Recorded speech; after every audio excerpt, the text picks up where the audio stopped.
Hello mga kabok, have a great day. This is Bokmark and welcome to Kabok Channel. So for today's video, gusto ko pong mag-share sa inyo ng isang napaka-exing verses sa Biblia. Isa po ito sa paborito kong verses na nabasa ko sa Biblia. So samahan niyo po ako sa Proverbs chapter 3 verse 5 to 6. Sabi dito, trust in the Lord with all your heart and lean at your own understanding. In all your ways, submit to Him, and He will make your path straight. So marami ka bang alalahanin sa buhay? Marami ka bang baka? Hindi yung baka na literal na inaalagaan sa bukid ha. Yung baka na baka magkamali na naman ako, baka hindi ito tama, baka hindi na naman ako makapasa sa school, baka malugi na naman ako sa negosyo ko, baka hindi ito para sa akin, baka masaktan na naman ako. So marami tayong baka na nagiging sanhi ng kalituhan at pag-aalala natin sa buhay. So paano ba tayo makakaiwas sa ganitong sitwasyon? So mababasa nga natin sa first verse ng nabasa natin. Sabi doon, trust in the Lord with all your heart and lean not your own understanding. So paano ba tayo magtatrust sa Panginoon ng buong puso?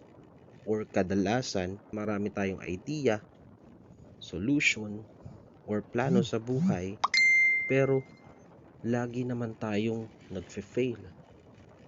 So paano ba tayo magtatrust or magtitiwala sa ating Panginoon ng buong puso? Hindi half-half, hindi 1/8, hindi 1/4, kundi 1 whole. So paano nga ba? So nakita natin sa verse na ito kung paano tayo magtatrust, at kung nagbabasa tayo ng Biblia, don't forget His Word. So unang puntos po natin is don't forget His Word. So paano? Remember His commands. Napakaraming commands ang Lord na dapat nating gawin. Dahil ito yung nagli-lead patungo dun sa tamang buhay, sa sitwasyon ng buhay natin. Maraming commands ang Lord na dapat nating gawin para ito po yung magiging daan patungo doon sa magandang buhay para sa atin. And then pangalawa, remember His warning. Napakaraming warning ang Lord sa kanyang salita. Na ito rin yung maglilid po sa atin para makaiwas tayo sa kapahamakan. Dahil kapag tayo ay nakagawa na hindi naaayon sa Diyos, ito'y kapahamakan para sa atin. Pero kapag nagagawa natin kung ano yung kanyang commands at kung ano yung warnings na iiwasan natin, let us remember His promise. Ito po yung blessing na ibinibigay ng Diyos para sa atin. So, hindi tayo matatakot dahil meron tayong salita ng Diyos. Dahil meron tayong guide na merong nagko-command, merong nagwa-warning. At the same time, merong promise na matatanggap tayo na nanggagaling sa ating Panginoon. At pangalawa, dun sa verses na nabasa natin, with all your ways, submit to Him. So napakarami nating idea, marami tayong plano, marami tayong talents na kakayanan, pero dapat ipagkatiwala natin ito sa ating Panginoon. Kasi kung hindi, sa sarili man tayong idea, plano, kaya lagi kapag tayo ay nag-fail, madali tayong masasaktan.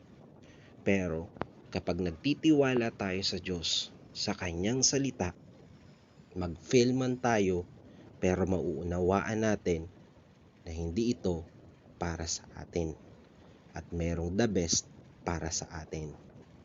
At kung meron man tayong mga desisyon or ginagawa na parang stagnant, walang nangyayari, pero kung mayroon tayong salita ng Diyos, maiintindihan natin na tayo ay pinag-iintay ng ating Panginoon. Siguro hindi pa ngayon, hindi pa ibibigay sa atin ng Panginoon ngayon, kundi doon mismo sa tamang panahon ibibigay ng Panginoon. At the same time, syempre, pag naranasan naman natin ang katagumpayan, malalaman natin agad or mauunawahan natin agad na ito ay ibinigay ng Diyos para sa atin. Ito yung the best na ibinigay para sa atin ng ating Panginoon. So doon pa lang ay mawawala na ang ating alalahanin, kalituhan sa buhay. Kasi bakit? Meron tayong salita ng Diyos na pinagkakatiwalaan. Mawala man ang lahat ng alalahanin nito, pagkos nalalaman pa natin ang kalooban ng Diyos para sa atin.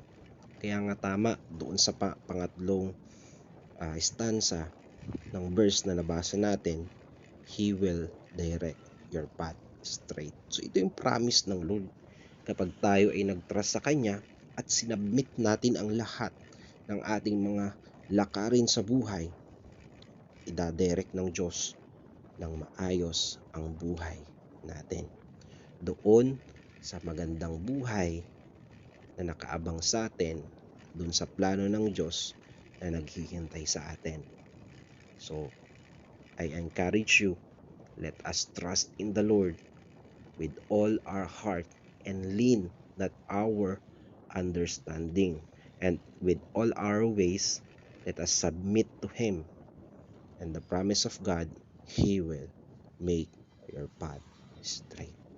So yun lang mga kapatid, have a great day and God bless you. Bye bye.